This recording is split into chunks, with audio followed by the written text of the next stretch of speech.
turn up at 6:30. You're going to have to come every week. You're going to have to do a presentation. Like, oh, I'm not going to. It sounds like a horrendous thing. Why would I want to do that? 6:30? I don't get up until 8 o'clock. And one member there has given a referral to a charity who's a member of the group, which is worth $300,000 a year to him. The quickest group that was ever launched was about 5 or 6 weeks. So we want you to be the fastest group in Portugal launching. And he said, you've got 5 hours. Today on the Engaging Marketeer podcast, I am interviewing Terry Hamill. Terry has been in BNI since the 90s and was the regional director for BNI Merseyside, BNI Cheshire and other regions throughout the UK. Terry is now running BNI in Portugal, having founded BNI in Portugal several years ago. I'll be speaking to Terry about how he's done that, why he's done that, and how BNI chapters and BNI franchise owners should be running their BNI regions to make success for themselves and for their members and for their businesses. So I'm here, I'm available for you, and you're going to lead the way, right? So I'm happy to go either way, whatever way you want to go. I am, yeah. I mean, as you know, I interviewed Ivan Meisner a couple of weeks ago, and that podcast went out, and me and Ivan disagreed on a lot of things to do with BNI, which was, I wasn't expecting that to happen, to be honest with you. So I've got a few things I wanted to ask you about the way I think BNI should work and the way it does work. But first off, I wanted to know what first got you into it? What was your first experience of BNI? So, I mean, if you kind of rewind the whole story. So I was kicked out of school at 15 in Glasgow. I hated school. School hated me. I had zero qualifications.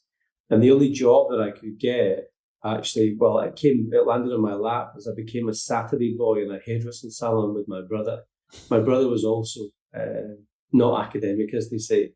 And he got a job in a hairdressing salon. So I ended up going in there, sweeping the floor, and ended up loving the whole thing with clients. So fast forward to 1998, I was running a hairdressing group, a training group, and a furniture group that was in Liverpool at the time. A lot of things happened, by the way, to get to that point, but that's at the point. And the furniture company said, look, we would love you to be the company networker. Go out, meet people, bring business in, and I said, okay. And I never really heard of networking. It was never really on our agenda. And so I started to look for what's out there, what's happening. And then there was a thing called the Business Network, which was like a once a month lunch. It was really nice, really well organized. And I was kind of at the end of my road with this stuff because I never got anything. It was like there was loads of folks just selling to each other in tables. It was like a total waste of time for me. Mm. Anyway, I went there, and this really nice guy called Alistair Salmon, sounds like a politician, but he said to me, what do you do? And I said, well, we make furniture. He said, okay. And he opened up this tiny little red card file when we used to have the physical card files. And he's like, open it up. And he took a business card out and he said, look, here's a member of that I know. She does office fits outs and everything like that. I'll get her to call you, don't call her. And I thought, that's okay, that sounds nice. Never expecting to get a phone call or any connection because people generally don't follow up on this sort of stuff. Mm. And she called me and we had a meeting and we sold £26,000 worth of furniture. And she was buying our furniture and then shifting it off to clients. And the one question that she asked me completely changed my life. She said, what are you doing next Wednesday? And I said, anything. Because she was my first order. And she said, okay, come to a meeting. I want to introduce you to my colleagues. And I thought, okay, great. What time? She said, 7. I said, perfect. I'll have my dinner and I'll come to Manchester. I was living in Liverpool and this was Altrincham. This was the original Altrincham chapter. I said, okay, so I'll drive after dinner. She said, no, 7 o'clock in the morning. I said, what? I said, I've never heard of that. She said, no, come. So I said, okay. She never told me anything about it. I walked into the Altrincham Hotel. I think it's still there. I walked down the corridor thinking, what the hell am I doing? It was black. It was dark. What am I doing here at this time in the morning? 6:30, because I'm always early. I'm always first. I'm always early.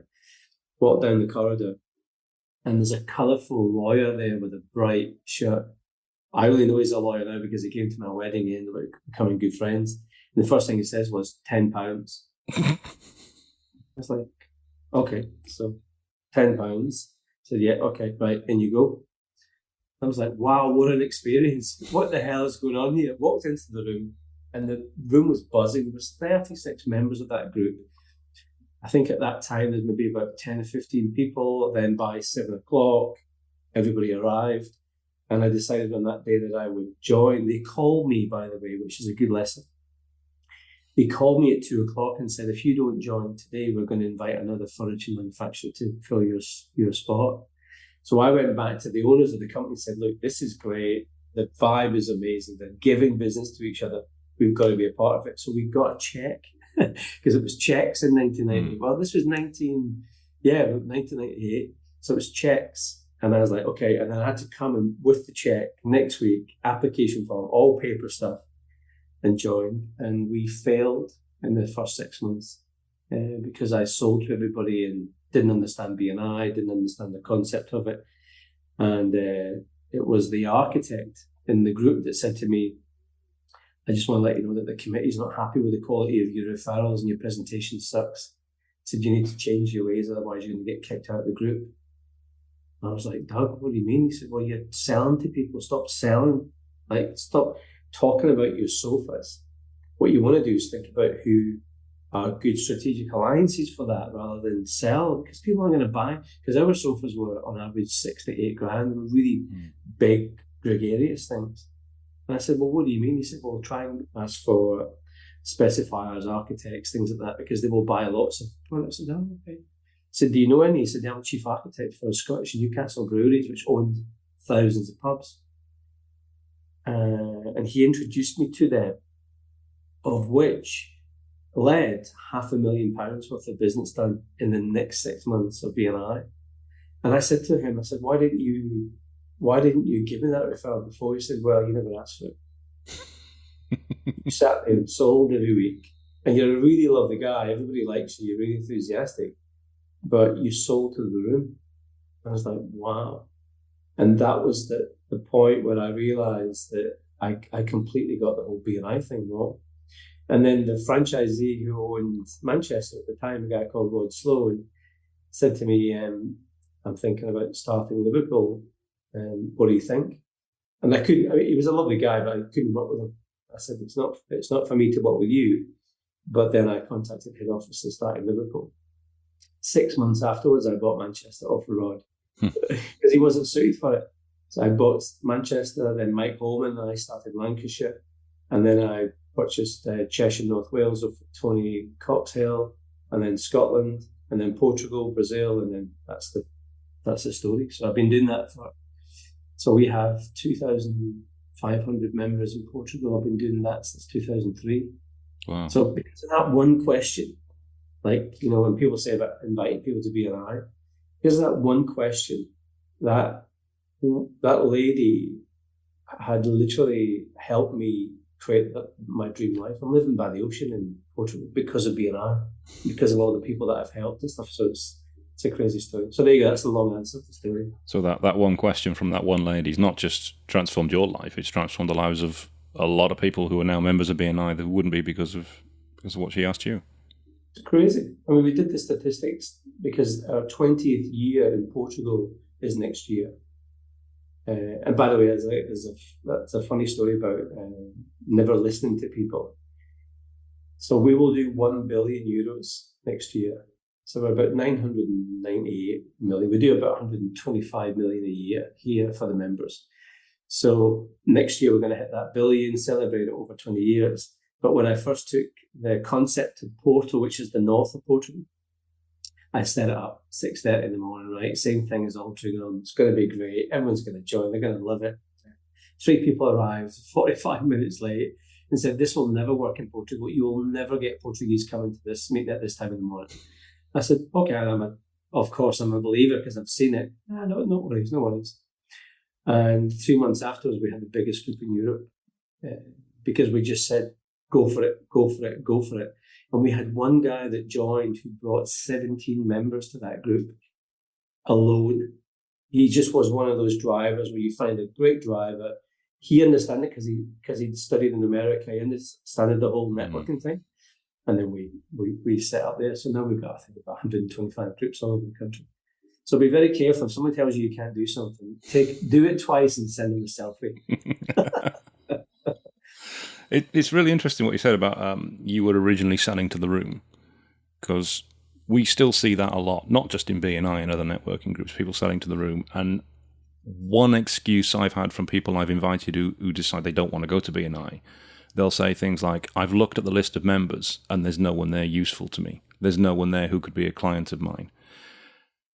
Is it worth even trying to convince somebody like that, or is their mindset just so bad that it's not worth it?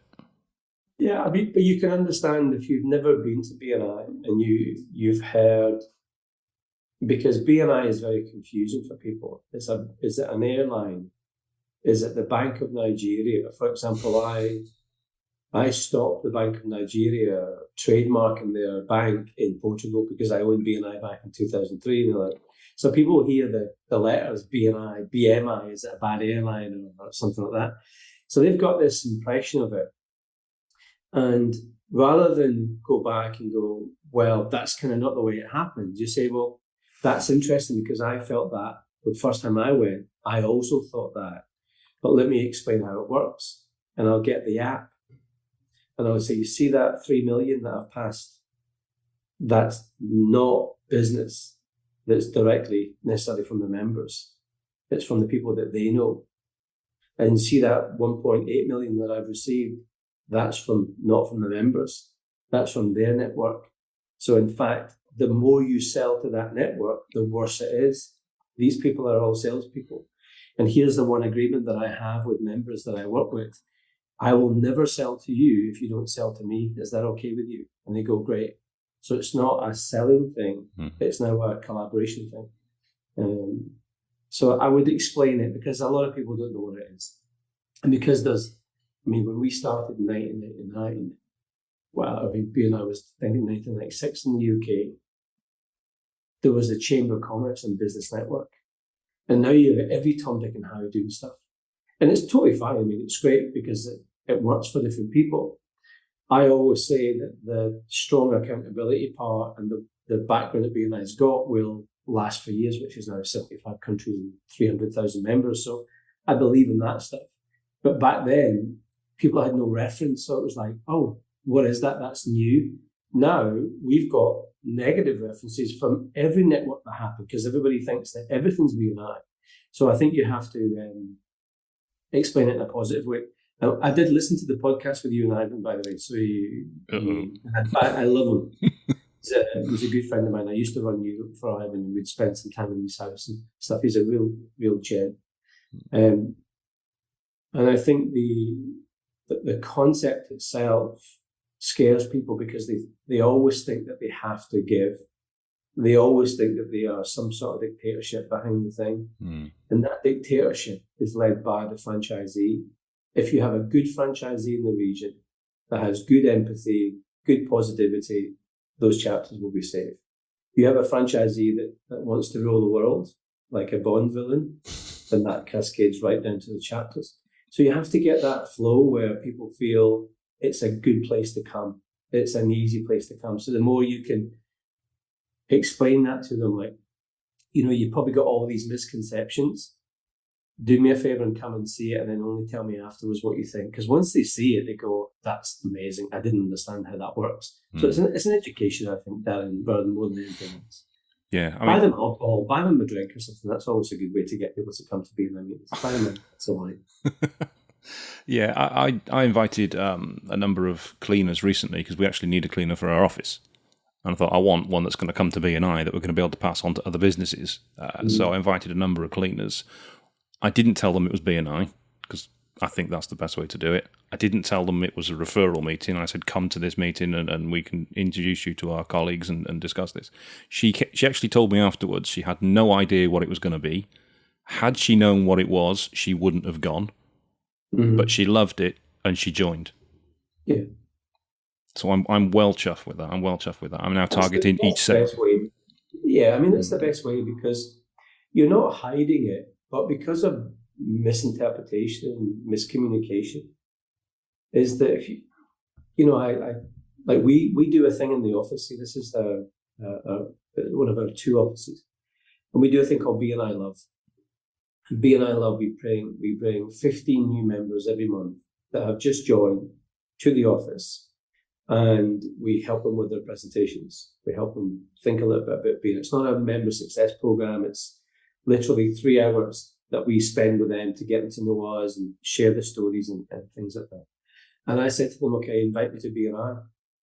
And they go, oh, well, so we're going to turn up at 6:30. You're going to have to come every week. You're going to have to do a presentation. Like, oh, I'm not coming. What do you mean? So I'm not coming. It sounds like a horrendous thing. Why would I want to do that? 6:30? I don't get up until 8 o'clock.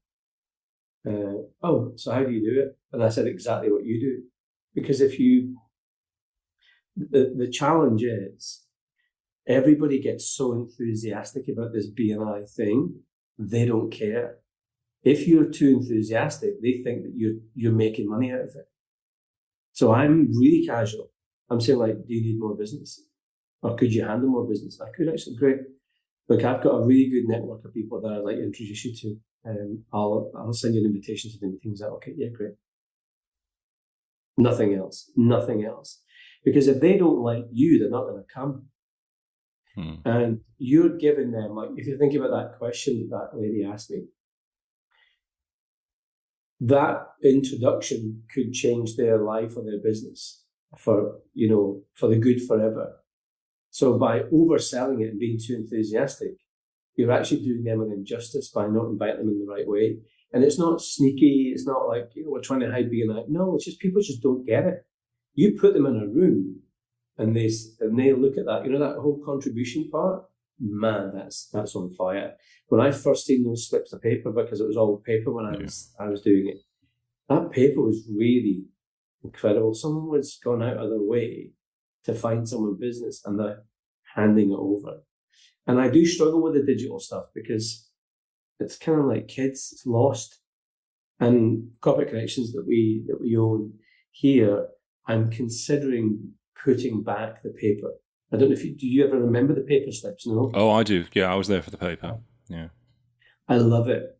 So, I mean, for the audience, it's the white part goes to you. I come and shake your hand, give us a hug or a kiss, whatever, how big it is. The middle part stays to the committee so that they measure it, and then the yellow part stays with me. And I had a guy in Porto who's one of my best franchisees he's been with us for 20 years coming up. And he would keep a folder with all of the yellows that he passed. And he would check back and say, Darren, so I passed you this one here 3 months ago. What's happening? Oh, yeah, I got it. Great. And back then, there was no real thank you for the business tracking on any digital scale. It was just like, kind of, we've done this. It was like a bit like that. And he tracked it. And if we all had that again, I think that interaction of a handshake, and of course we've got COVID and stuff, so you can't handshake people anymore, or even kiss them in case you get something. So the digital stuff is good, but I also am a bit of a old-fashioned traditionalist with some of those actions. You remember that when you seen that in the meeting? That's a magical moment right there. So we're going to be doing that in Portugal. Oh, that's interesting because, it was real theatre. And we know when we lost the paper slips, there were a lot of members that thought the contribution section is going to go flat. It's going to lose the theatre of somebody actually coming out into the middle and passing the slips around. And it made visitors really pay attention because you could physically see referrals going back and forth across the room. Yeah. We've tried to maintain some of the theatre. So when we stand up and discuss what we've passed, we encourage people to tell a story about how that referral came about, so that it'll encourage other members to think, oh, I haven't thought about that. I could do it that way as well. Yeah. So we try to bring a bit of the theatre. But the fact you're bringing the paper stuff back, that's really interesting. I know there's a lot of members in our group would think, absolutely, we want that. Equally, there's going to be other people that think, no, we can't do it. It's the whole GDPR thing. Yeah, I wouldn't do it with BNI. BNI is too big. Like, we've got groups that are 50 plus members that are passing 120 slips a week. They would. That's not for BNI. I'm talking about Corporate Connections. Ah, I see. So Corporate Connections is for businesses that turn over more than 5 million. So one transaction in that room, for example, we have a member in Birmingham. We just launched a brand new group in the UK in Birmingham. And one member there has given a referral to a charity who's a member of the group, which is worth $300,000 a year to him. So what I would love is for him to be able to stand up and give that to him, and him to go, oh my God, that's a life change. I mean, he's been running the business for a long time, the charity, but that one gift will literally transform his business. So I don't want to lose any of that magic, not because I want the other visitors to see it. I want them both to stand up and appreciate it. And because the referrals will be lower in Corporate Connections in terms of quantity, but the volume will be much higher, I think it's about making sure that you respect them. So, but I think BNI is digitally sound. It's too far. You're too far gone. Yeah. It might be like, I love the fact that you're getting members to do that. So if there's a couple of good meaty referrals, certainly get them to explain it and, highlight that. And make sure if you hear good thank you for the business stuff, get them to tell a story, because otherwise it gets lost. I remember how bad I felt when this was in Southport 17 years ago. So that's how much I'm still hurting, right? I was in a group and some guy who I knew was very transactional, small referrals, right? So he stood up and said, I've got 5 referrals today. It's like, everyone went, yay. And I clapped, and I've got 1 referral. Like, yeah, cheers. That 1 referral was worth 1.2 million or 2.1, either way.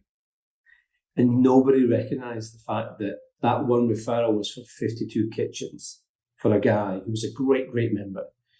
And there was no congratulations, because it was 1 referral. And I thought, this is wrong. This is not about the numbers. This is about the quality. So if you can look at the stats and look at what's coming in, the people got good stories, it might even be worth highlighting the top 3 referrals or transactions that happened that week and make a fuss about that. Otherwise, you get lost in this numbers game and people go, oh, we passed 100. Who cares? But how much money did they make? Or what was the conversion of that thing? So I'm much more into that type of networking. Yeah. That's why I was thanked for 3.2 million because I know how to do it. The other thing might interest the guys is that people will overcomplicate referrals. So, and I have a great system that works really well because of WhatsApp has been invented. It's brilliant. I kind of love it, but I also hate it. So what I'll do is, for example, if you're looking for a client that I know, I will talk to that person. And I'll say, do you mind if I connect you with Dan? I think he's doing really good work here. I think there's a good synergy. No, not at all. I will set up a WhatsApp group with you and that person. And I'll say, Dan, this is such and such. We've already spoke about you guys. I'm going to leave it over to you. So you've got 3 people now that have to be accountable to that conversation. Nobody replies to emails anymore. WhatsApp is instant and it's already there. And it's your responsibility now to have that 2-way conversation. And I'll say, I don't need any replies on the WhatsApp. You guys continue with it and let me know how the relationship goes. So you get almost a 99.9% response to that. So if that's a good tip for people, set up. Now, GDPR is by email. WhatsApp is I've already got that relationship with the person anyway. Yeah. And I've already asked them if it's okay. So I've covered all the legal stuff on that. But it's a brilliant system. And I never sell you. I never oversell you. I say, I think there's maybe good synergy. You guys should meet. I never say, that is amazing. He's unbelievable, because that puts you in an awkward position because you're then going in and this guy's thinking you're the top, where in fact you want to be coming in just on a easy, even keel, if that makes sense. So, and those referrals always come into the biggest returns. That's interesting. That's interesting. You say that. There's actually a member of another BNI that I know that always introduces me that way. He uses WhatsApp. He's always creating little WhatsApp groups with him. Somebody's referring me to and me. He's from Yorkshire, but he's in BNI in Malta now because he's moved over to Malta. Okay. So yeah, I get a lot of international referrals from him. What you were talking about large referrals as well, that struck a chord with me this week, because there were quite a few referrals that were passed around our group. But one of the members wanted to personally thank another member because they'd introduced them to I won't say the company, but it's a national garage chain. to do solar panels for, which if it comes off, it's going to end up doing solar panels for all of their garages across the whole of the UK. And that was one referral. It's potentially worth millions of pounds. Yeah. So that was really exciting. That's the kind of thing that should be championed. That needs to stay on the screen every single week. Because that's where you have this transformational stuff that happens in groups that people often forget about. People got short memories, Doug. When if you look back at what you've given and you look back at what you've received, you normally give more. Okay, you normally give more, but that's your fault. If you're not receiving, it's your fault. That's an education thing. But as a group, when you talk about this big number, people go, that's just a number that's on the slide. So if you do that, you want to break down and say, we're going to share with you something that happened in this group. You don't even have to tell when it was. You just put it up, say, something happened. Here's the picture of the member that gave it. Here's the picture of the member that received it. And that's the scenario. Now, that is worth, how much do you think that's going to be worth? Oh my God, right now it's going to be worth 80 grand, 100 grand, 200 grand. That's BNI. And by the way, that's one referral. That's one opportunity out of the many things that you see here every single week. And that kind of context in the meeting should be there on the slide every single week. And the members don't mind that it's a good story. Choose another one, but maybe choose a different story every week. But highlight that so people can really see the value of it. Otherwise, it becomes very quick and transactional and people lose the value. I love that. I think that's a fantastic idea. Take it. It's yours. I didn't. Well, before people listen to the podcast, tell them it's your idea. Okay, I'll tell them it's my idea. I'll tell them it's my idea. Yeah. I nick it from everybody else anyway. So and then if anybody doesn't question me, I'll know they haven't listened to the podcast. So, yeah. I love that. I love the idea you've got as well that you talked about was it BNI Love, bringing new members together to show them or basically go through how they invite other visitors. So that's separate from BNI training. That's not a recognised BNI training. That's just something you do with new members. Yeah, you have to think about the dynamic here. So we own 6 of our own regions in the country, and then we have other franchisees. So in those 6 regions, we will invite, we can only fit 15 plus the team, 20 in here and it's always the last Friday of every month in the morning. So it's a really nice thing. And you also have to understand the dynamics of Portugal. I'm the boss. So the hierarchy is, if you meet me, it's like meeting the Queen. Crazy. I'm from Glasgow, working class kid, can't believe it. So when they come in, I'm on the door. Like I'm literally meeting them downstairs, taking them up. I make everybody a drink. I look after everybody. And then we have this casual session where it's not about member success or it's not about visitors. We spend most of the time talking about them and their strategic alliances and their target market, so we get them prepped to receive business. And then, so that goes from 9:30 till 12. The oldest members in the regions come between 12 and 1, and we do a brunch, like a lunch. So we get the table set up, all the food's all ready for them, and they come in. And there's maybe 10 of those. So there's guys that are like 15 years, 13 years, 10 years. And before they leave, before the new members leave, because we kick them out at 1, but the first 15 minutes before 1 o'clock, we ask those existing members who've been in it for like you and say, just give these guys a piece of advice. And it's brilliant because when you're looking at someone who's got 13 years and you've just joined, and they say, you won't get any business in the first 6 months. That's what they say, or whatever. I don't agree with that, but that's what they say. So stick with it. The members then have an expectation of listening from other members, or they say, actually, what you should do is do this. So we don't know what they're going to say. In fact, I don't even understand it because it's in Portuguese, but they just say it. And the member's like, oh, so good to meet you. And we network with them for that hour. We kick the new members out at 1 o'clock. I have this wonderful statement that says, I love you, but go. Because they never leave because they're all buzzing. I said, I love you, but go. And then we spend the next 2 hours with those seasoned members. I'm not saying to say old members. And just say, how are you? What are you doing? How's it working? What's happening? How can we help you? What can we do? How can we connect you? Because these people have given their lives for the last 10 years. So it's our job as franchisees to listen to them and open doors. So if we can, because I have a massive network now, and I work at the university as a professor, and I've got access to big companies. I say, how can we help? What are you looking for? And we do a very similar target market thing.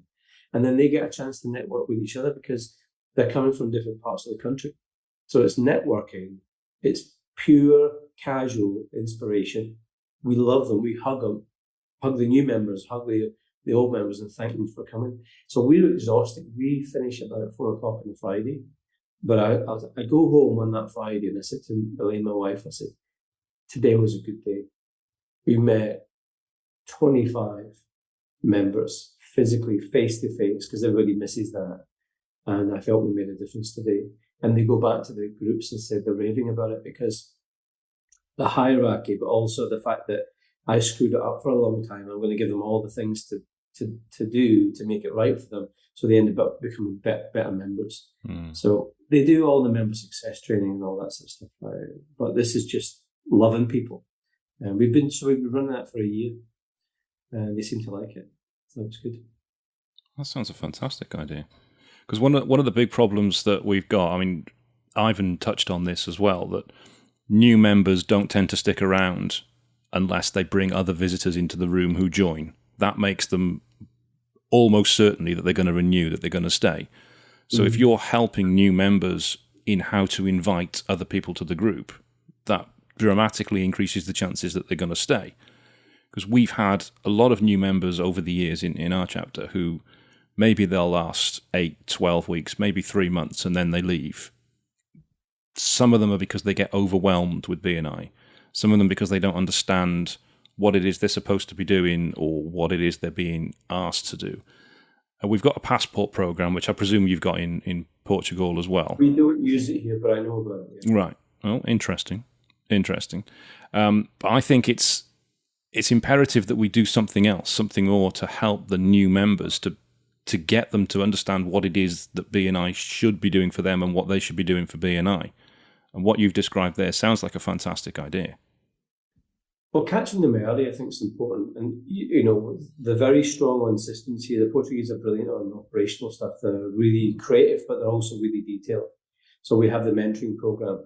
So someone gets allocated, and every single week they go through a process. So that tends to catch them early. I think our retention is maybe 7 to 8% across the country. So it's not an issue. I think if you look at the global value, it's a pretty good one. We have one chapter which has got 100% retention. That's also an issue because it becomes a clique. They become a group of people that never leave and are they more mates than business? That's debatable. I think catching people early and helping them with their business early will show them that. But, it's the nature of the business. If you think about our members, they're in business. Most of them are on their own, or maybe got 1 and 2 people. They don't have a lot of capacity and time to do stuff. BNI takes commitment to go. So if they're not into that and they're not getting the right flow, they'll easily dip out. I think if you lose that member, you probably lose, I think, a big part of them will leave within the first 6 months. So if you can really do everything you can, but that's also a chapter focus thing. Like, I would, if you've got new members that come and you know that they're going to leave in 6 months if they're not being paid attention to, then feature them. Are you using the 3 to 4 minute for a new member? We are, yes, but a lot of new members don't want to do it because they're worried about public speaking for 4 minutes. A lot of them are apprehensive about 60 seconds. Great. So get someone else to do it with them. So do it so when I'm not sure if all the groups do it, but it was a Portuguese invention. And by the way, they invent a lot of stuff. So when a new member joins, at the front of the room, you have when they do the induction, you have the person that invited them, the member, the mentor, and they then introduce that member as this is the person who invited them said, this is why I'm bringing this person to the group. I'm really delighted that they joined. And the mentor said, my commitment is to make sure you get all this. So that mentor should do that 3 to 4 minutes with them. to give them that elevation, because it is tough. Because I would say, by the way, it's not just new members. I go to BNI meetings all the time, and I would say that 75% of the members are not using it properly. Why? Small business don't have time in their perception. They rock up to BNI thinking it's easy. They don't prepare their presentations. 6 seconds before they stand up, they start to think about what they say. 6 seconds after they sit down, they regret what they said because it wasn't that good. But it's fun anyway, and it's a good breakfast, and it's a good laugh. And that's totally fine. But the 25% that rock it and do really well are going and they're flipping their presentation from saying, and by the way, this is what we teach them at BNI Love. Every presentation you hear will start with your name and your company, what you do and everything like that. And then you squeeze in a very, very, very small, this is what I'm looking for, stop. And we're really dramatic about it, stop. And we put it on the wall with the flip charts and stuff. Flip that on its head. And the first thing you want to start with is, good morning, sales team. I need your help.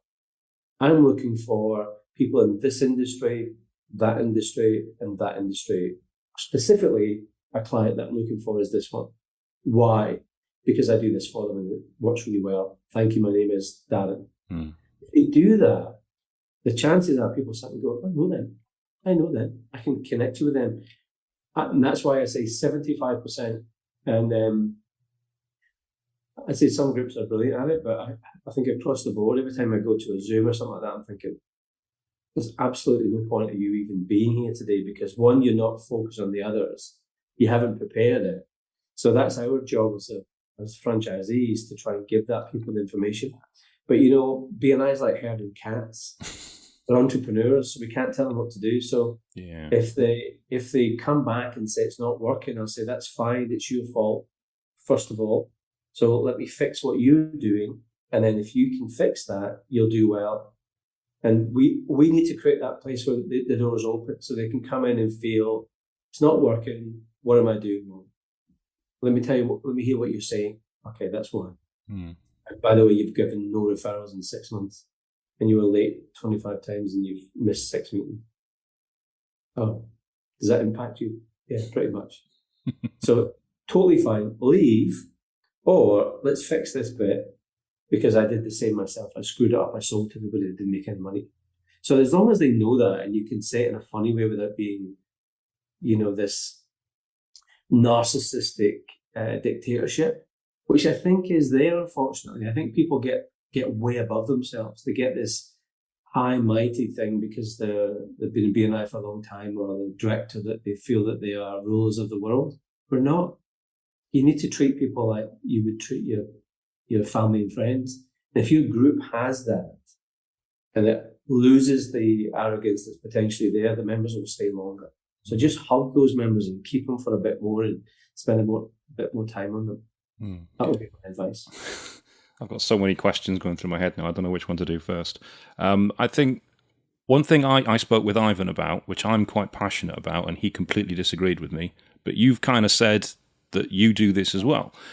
So I want to know how you differ now. It was about thanked business, because I think it's important that when you're in a meeting, that as a visitor, the visitor sees that a particular member in a similar position to them has actually earned a genuine referral that's turned into real business that they can see that's tangible. Yeah. Whereas the vice president standing up and saying we've passed £560,000 in business in the last 6 months is a number that doesn't mean anything to anybody. So I said that to Ivan, and Ivan said you shouldn't be adding stuff to the meeting because that's not part of the meeting.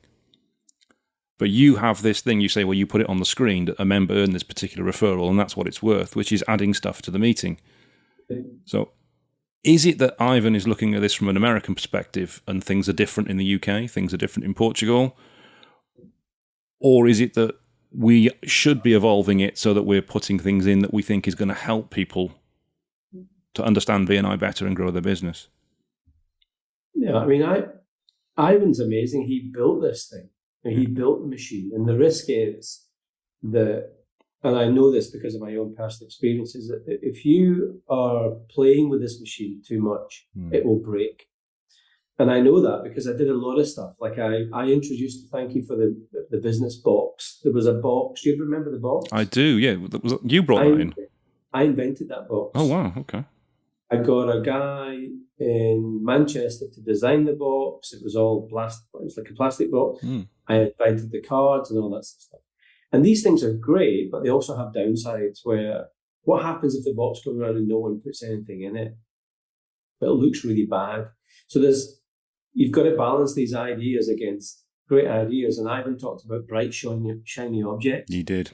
Worst for the last 2 decades in BNI, I'm the worst person for bright, shiny objects because I need that new ideas, creativity. I kind of feed on that.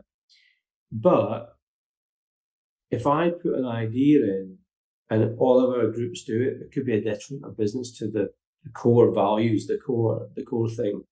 So here's my style. My style as a national director is I trust my franchisees to make good decisions. Am I going to go to the meeting and tick a box and say, well, I wouldn't put that text on slide 24? No, because I trust my franchisees. And if my franchisees are doing stuff that's working, then I'll share it with the other franchisees. Ultimately, though, it comes down to the 4 M's. Is the thing that you created there helping members making more money? Because if it extends the meeting and it's a load of talk and waffle, but no one's making any money, then why the hell are you doing it? So you have to, the KPI of any ideas is it helping the members make more money? So by highlighting thank you for the business, it does.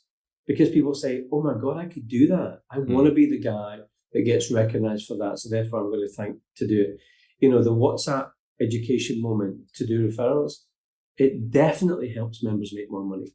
So if you can have a core aim is that any ideas that you bring in, as long as it stays with those 4 M's, do it.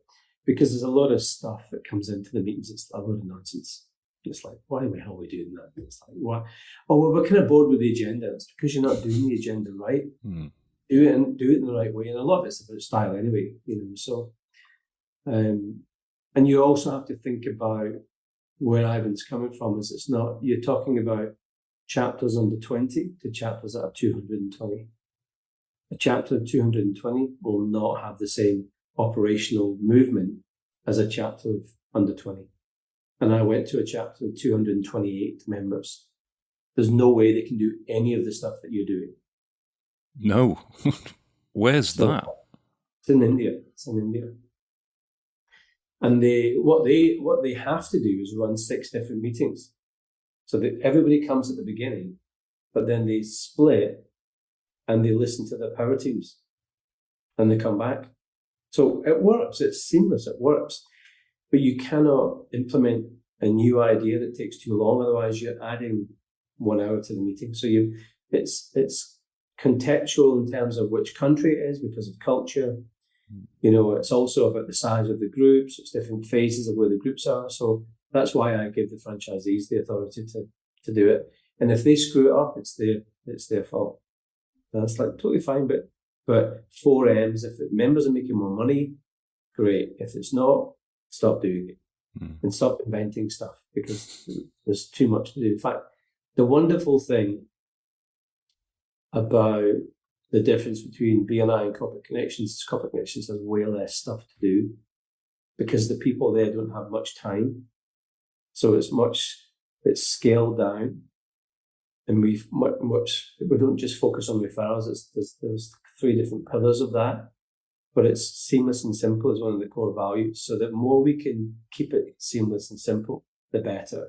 Sometimes the challenge with BNI is that leadership teams get enthusiastic and pile a load of stuff on. Ivan did a wonderful presentation on a thing called feature creep, which was, do you remember the Nokia 3310 phone? I remember it very well. Snake, calculator, and phone. It worked like a dream.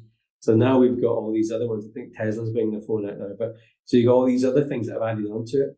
BNI was the Nokia 3310. Now it's some sort of flippy Samsung-y thing with colours and belts. And it's difficult to manage that beast. So keep the basics well. If you're going to introduce something, make sure it's just piloted. but it has to have the four things that members making more money. Otherwise, it's just creativity for creativity. So, and by the way, I apologize to the world because I brought a lot of ideas that may not have worked. So my mother would have been proud of me. Awesome. One other thing I wanted to ask about, because we're running out of time now, so I want to get this one in. Something, again, I talked about with Ivan was core groups.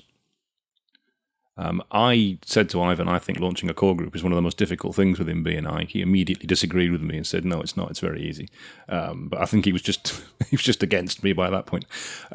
What's your advice to franchise owners launching core groups? Well, launch them. Launch them, yep. Good advice. Thank you for that one. We set up we went from a dozen groups to very, very quickly 50 groups to 90 groups. And then we plateaued for a long time. I'll tell you why, because when you're managing 100 so groups, it's a lot of operational stuff and you're in the groove. But the original idea of opening a lot of groups gets lost because you're managing the data and the people and everything. So you took your eye off the ball. So I said to the Portuguese team, I said, right, we need to go to the next level now. And the next level is we need to break the 4-minute mile barrier and launch a group as fast as possible. So we're going to do it ourselves. We don't expect you to do it, but we're going to figure out a way to do it. And we launched a group called BNI Smile. They do that, by the way, because it's run by a dentist. And it's called BNI Smile. And it gets the guys to stand up and say, who are the members of the group? We're all at BNI Smile. It's really hilarious. So he launched that group to 21 members in 5 hours. 5 hours? 5 hours. Because we told them that the quickest group that was ever launched was about 5 or 6 weeks. So we want you to be the fastest group in Portugal launching. And he said, you've got 5 hours. I said, okay. So you think about the dynamic of this, okay? He knew he had 5 hours. So that's 5 1-hour meetings. No more than 1 hour. You don't need how much time do you need to talk about BNI? And what happened was he gathered the people and inspired them to join the fastest growing group in Portugal. That's one thing. Why do I want to be part of this group? Because it's the fastest growing group. Great. What's going to happen? We're going to get to this number, then we're going to launch. Okay, what is that number? That number is 20. Great. How do we do it? Do that. Okay. Everybody in, make it easy. So you create this energy and this joy and this almost like this kind of like wanting to do it. And he just invited. Most of the people came from him. And he did it. Now, there's a amazing guy called Yash Vasant in India. If you ever look at Yash's work, Yash is a machine. And he said most groups that launch, they always launch on the last 90 days or last 9 days or something. Why don't you just flip it and do all the work, the really heavy work on the first 9 days? And people won't get bored out of their minds sitting and listening to the same presentation for it. Because there's some groups that have been going for a year, 18 months, listening to the same presentation. So you have to set that mindset yourself as a franchisee or as a director consultant and say, okay, and you have to tell the audience, we have a chance. We could sit for 6 to 9 months and really get to know each other, have a lot of breakfast and have like 5 or 6 people or 9 people. Or we could be the fastest growing group in the UK. What do you want to do? Okay, fastest growing group in the UK. Okay, let's go for it. But we need to just work really hard in the next 3 weeks. Okay, let's do it. How do we do it? For example, and this is such a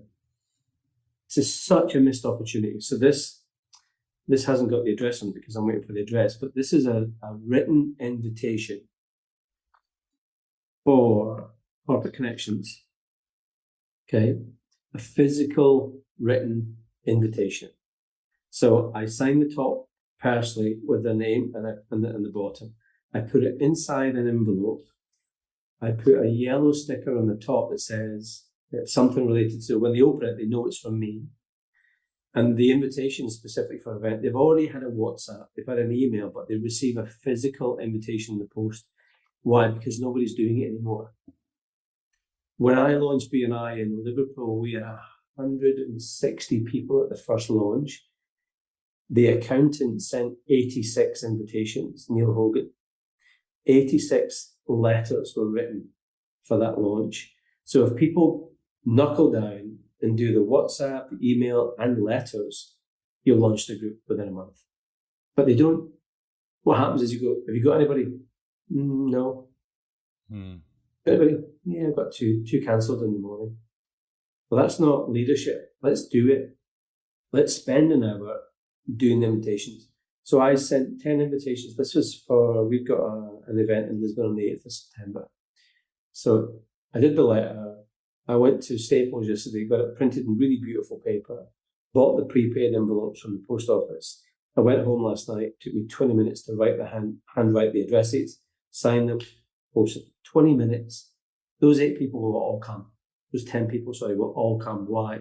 Because nobody's receiving personal letters anymore. So we've gone full circle. When I did it back in 1999, when we launched Liverpool Alpha and Beta together, nobody received these letters. We've lost that. Everyone's thinking digital. No, you need to go back to physical letters. So if you want to launch a group, get 5 or 6 people together and say, this is how we're going to do it. Here's the invitation letter. This is the day. We're going to have a sense of urgency. Let's go and do it. Mike Holman, by the way, is your new national director for the UK. Do you know that? I do, yeah. I brought Mike into BNI in St Helens. He was my golfing mate at the golf club. He is going to transform what happens in core groups in the country. That'll be interesting. He's brilliant. And I think we have BNI has become feature creep. It's too many things. It's too many stuff. Choose the things that work and just use them and be madly enthusiastic. Dan, I've been in this business for 23 years. I'm as enthusiastic today as I was back then, but I've learned a lot of stuff along the way, a lot of mess ups. So choose what works, do it really well, but do it consistently. See, I was in a core group back in 2012 in Ellesmere Port, and it was online for, it wasn't online. It was around for about 18 months. And there was me, there was the accountant, and there was the director consultant, who were the ones bringing visitors regularly. Nobody else in the group was doing it, which is why it didn't launch. I ended up basically having to wait for another, because I'm in digital marketing. The seats don't come up very often in digital marketing. There's always somebody in a group doing that. I had to wait for a group to come up, which is why I'm now in BNI Chester.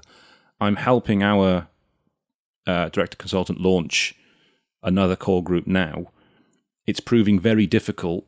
It's in the same area as the one I was in, and I'm seeing the same mistakes.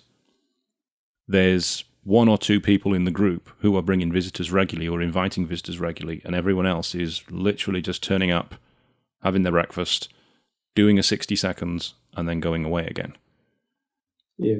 Now, when we first did our core group back in 2012, one of the mistakes that our DC pointed out was that we brought too much of BNI into it and made it too much of a BNI meeting and didn't focus on making it a core group. So we were doing the 60 seconds, we were doing the contribution section. How much of that actually do you have in core groups? Or is it literally a presentation about BNI? Let's get people in here so we can launch it. 5 minutes on BNI and the rest of it on their target market and their strategic alliances and how they're going to get business. And then 25 minutes on the application form. The problem is you're running a BNI meeting with a very small amount of people that will never show what BNI is. Yeah. So in that meeting, because it's 1 hour, we basically say, look, welcome, this is me, that I've been doing this for 23 years, it's in the office or it's online or whatever, this is what we do, this is international, I show them the stats, we're making 125 million a year for the members, how does it work, here's the app, okay, brilliant. You're about to join one of the most exciting groups in the country, but first of all, it's all about you. Let's work on your target market. So on the flip chart on the wall, we've got these sticky walls. So your name and your strategic alliance and the right target market. Who are you looking for? How can we help you find business? And we do it with everybody. We spend 2 or 3 minutes with them. We find in their presentation. That's great. Who in the room thinks that you can help each other? I do. Great. That's the referral part, which will come afterwards. But we've got to form a group first. Once you form a group, then you've got it. And by the way, so we'll only have one profession per group. So we'd like to ask you a question because we don't have a lot of time. Darren, are you in Yes or no is okay for me. What do you say? Mm. What do you say? Give me a yes or a no. I think it would be a yes. Brilliant. That's great. Thank you so much. So we're going to do the application form with you after that. Okay. So you go to Sally. Sally says no. Sally, I respect your decision. Thank you very much. Next, John, you're in. Brilliant. And we do that 5 times. Problem is, you're dancing around the conversation. Well, it's really good, and we do that. Now, look, you know what? We haven't got time. You're either in or not. And the one thing at the application form is only join and apply if you're going to be as contributory as everybody else. And that means get people to this room. We'll teach you how to do it, but are you prepared to do that? Yeah, I'm happy to do that. If you do it in a short space of time, it's okay. If you do it over a year, it's boring as hell. Yeah. So you have to have that urgency. It's like everything. I mean, if there's no urgency with it or no desire to do it, people will get bored. But I talk to Mike almost every week. Him and I are we've got like a bromance going. So I'm really delighted that he's national director, and he's told me about some of the things that he's doing. He's actually learning a lot about what's happening in the UK, because you talked to Ivan about differences, different regions and things like that. So he's trying to figure out what people are actually doing. And when it goes back into it, it'll be create excitement, create a sense of pride of BNI, but keep it simple. So the fact that we launched that group, we launched the group in 5 hours, and we launched 6 groups that month. Because the others went, I've got a core group that's been sat there for a year. I said, get it launched. So they went in, they said, right, we're launching. And they got 2 weeks launched. So if you I mean, it's a funny statement. There's a guy, it's probably not the best context for a podcast, but he's a lovely guy. He's, oh God, I forget which country it is. Anyway, he came and did a presentation and said, here it is about inviting visitors. If I held a gun to your head and said, you have to invite visitors, would you do it? I said, yeah. So why don't you just do it? And I know that's a bit extreme, but at the end of the day, if you get me to do it, I'll spend 20 minutes to do it. I'll do it. You have to get that urgency of that team to do it. And if someone's not prepared to do it, let them go. You know what? Thank you, but we're going to refund your money because you haven't given anything to the group. You can't sit here and take from the group if the rest of the group's going. No, but that's not a conversation you give them 5 weeks down the line, Darren. That's a conversation you say on day one. We all will grow this group together. The groups that survive are the ones that invite well. The groups that die are the ones that take and don't do anything. Don't join for breakfast. If you want to join for breakfast, go and join some other thing. Let's go for it. And don't do it in a negative, autocratic way. Do it in a positive. Let's just get on and do it. And that's how we were the most successful region in the world in Merseyside. We grew more chapters. We launched 6 chapters in 6 months. John Haynes joined my team, launched another 7 chapters. So under 2 years, we had about 15 chapters. No one ever in the world had done that, because it takes bloody minded enthusiasm and good fun. That's how you start chapters. I love it. I do. I love it. First day I went in there because they asked me to help out. I went in no warning whatsoever. They asked me to do an education slot on inviting visitors. So I had to pull that out basically at the time, and I told the whole story about the original chapter in 2012 that I was in, and essentially said what you just did then. You know, about if you're not going to help out, there's no point you being here. There's 3 things you need to do. First one's turn up. Second one's bring visitors. And the third one is to make success within your business as a result of doing that. Straight away, somebody left. Which some people thought, well, that's not very good. He's come in. There's a member just gone straight away. And, well, that's actually what we want. Yeah. Because they listened to what I said and thought, well, I can't do that. I'm not going to do it. And they'd never brought a visitor anyway. And they were gone straight away, which I think is a success, which is what Ivan said as well. He was brutal about it, saying, if people aren't working, then just get rid of them. Give them their application form back, give them their money back, and wish them well.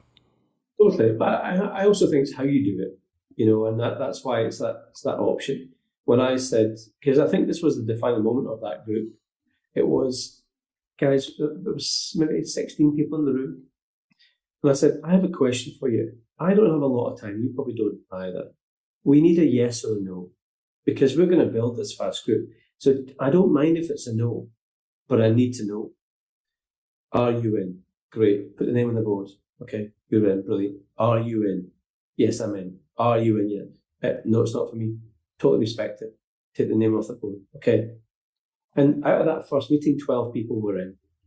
He did the applications for 12 people, right? Next week, we're going to bring these people here. Guys, get involved. And it was like 21 people. We've already got 12 in one meeting. Now our goal is to get to here. And it took them 5 hours, 5 of those meetings. I think they launched on the 5th one. So it was 4 hours plus the launch. Wow. Urgency, positivity, urgency, enthusiasm. And you have to focus on them. The challenge is you're trying to sell a concept of BNI. You don't need to. They need to understand what it means to them. That's why I do the target market strategic alliances with them. But don't run a BNI meeting. They don't need to see it. They don't care about that yet. It's too early for them. No, I completely agree. I wish I'd been there from the start, to be honest with you. We've not had any arguments in this podcast, so that's a good We've not. No, well, I think we're in complete agreement about everything. It's strange, isn't it? Bring Ivan in. Yes, it's that Ivan. He's just a troublemaker, I think. You're not Ivan. Sorry if you're listening. You're not. As a final question, so I'll let you get off because obviously you're enjoying the shutdown there in Portugal, probably because it's too hot, I imagine. It's roasting. It's 35 degrees. I'm in my air-conditioned office, thank God. And I put a jacket on and a shirt just for you. Otherwise, I'm in my casuals because it's too hot for me. I'm a Glaswegian, for God's sake. It's like being in the tropics. Appreciate that. As a final question, if somebody wants to get in touch with you or get in touch with any of your regions or reach out to BNI in Portugal, what's the best way for them to do that? Yeah, so, I mean, if they want to visit groups, go through the normal visit group thing. 99% of our groups are in Portuguese, so if they expect to listen to the English, it's not going to happen. If anybody's visiting Portugal, let us know where you're going and we can connect with some of the members. I'll be in the UK. I'm going back in the UK probably every 2 months. I'm always up and down the country. And what I will do is anybody that's listening to this podcast that wants to start a group or is in a group that's not going, book an hour Zoom with me and those members, or those core members, and we'll flip that group around because that's kind of what I'm good at, about giving them that information. And if they don't come to the Zoom, I'll tell you that you don't have the right group.